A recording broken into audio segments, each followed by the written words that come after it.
Brian Goorjian has been charged with leading the Hawks for the next 2 seasons. And I'm very happy to say he joins me right now. Well, Brian, welcome back. You must be pumped to get this role and be back in the NBL. No, I'm very excited, Matt. It's been a process, and been out of the league for 11 years now, and in Asia, and watched the league from afar, and been very impressed with what Larry Kesselman's done. And I left the league as pretty much a basket case after the Dragons championship 11 years ago, and what he's done to the league, the transformation has been amazing, and I'm really excited about being a part of it again. Well, how did this role come up, and what forced you to take it, I guess? What made you come home? Well, I was in the pandemics worldwide, but I was in the original, epicenter in China, and our league stopped, and I came back to Melbourne in January, and I've been, from a distance, been very aware of what's going on in the NBL, but I've been very little time in Australia. It's 11-month commitment when you're in China, and I've also periodically been a part of the national team. So getting here in January, being able to see the finals, going to some of United's practice, being around the basketball again, and actually touching it and seeing it was something that got the blood flowing again. And then this particular situation with the Hawks, it's kind of a story, but one of my toughest years in NBL was with the Kings when Firepower took ownership of our franchise, and that year the team crumbled, and Dory and I became very close. And long story short, he got me through that with his leadership, his mentorship, and we kind of put our arms around each other after Game 5 in the Melbourne series, and he said to me, someday I'm going to get my team and you're going to be my coach. And being in Australia, and during this time he put in a group, and he was bidding for that, and he said, hey, if we get this, and we talked about it, and for Dory the dream came true, and introduced me to the 2 other, Brian Colangelo and Michael Proctor. And I was really sold on them as an ownership team. And you didn't have to sell me on Wollongong as a place to live or Wollongong as a basketball community. It was more the ownership, something that's been a struggle there for a while. And I just think this group is the group, and I'm really excited to be affiliated with Dory again. Yeah, it feels like the ownership is definitely strong, and the team is in safe hands in that regard. Now, I wanted to mention something here, because Illawarra Hawks, the Illawarra part, no longer exists. Are you worried about a little bit of backlash from the faithful, and how will you combat that when you arrive? Matt, I mean, it's this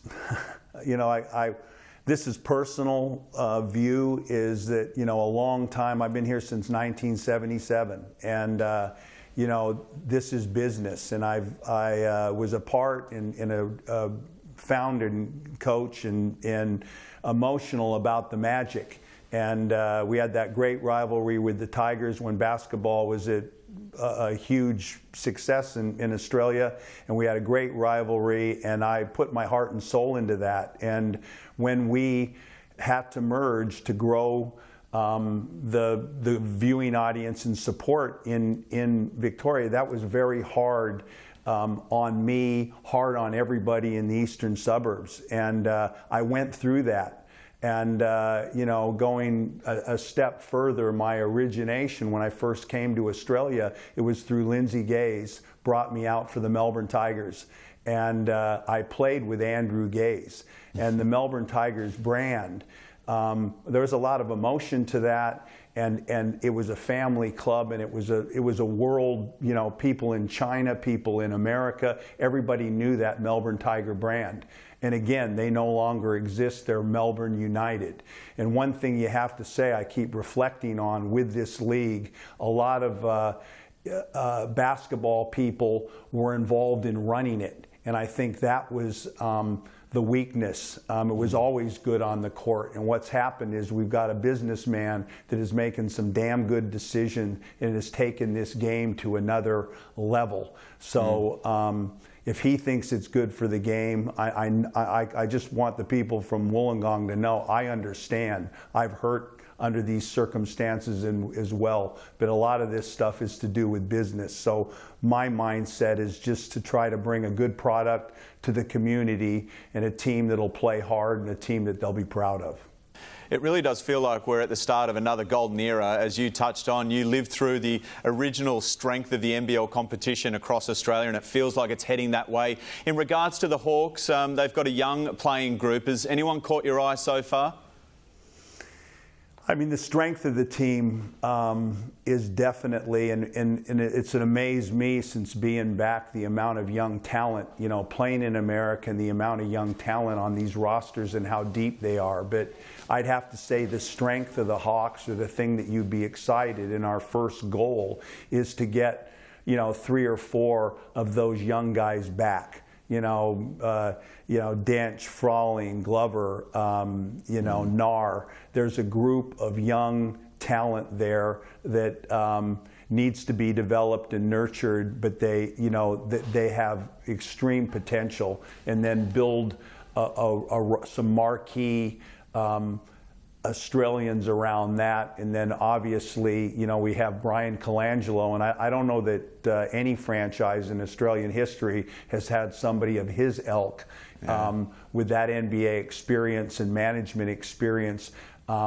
to help us with the imports. And, you know, that obviously last year was an extreme weakness with the team. So some bases are covered, and our goal right now, as I sit here now, I have a responsibility to make this an inviting situation for those 4 young kids. Well, you raise a really good point. I mean, the imports are going to be reduced to just 2 per team. Obviously, player wages may be cut as well, as cost cutting across the league has to happen. Has there been any imports that have come on the radar yet, without giving too much away?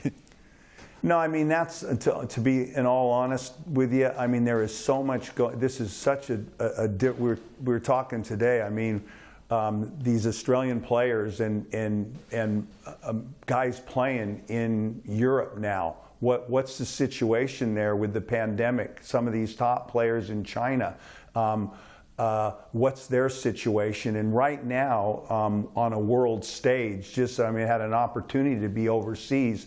All the imports talk about what a great competition the NBL is, and the selling point is the country.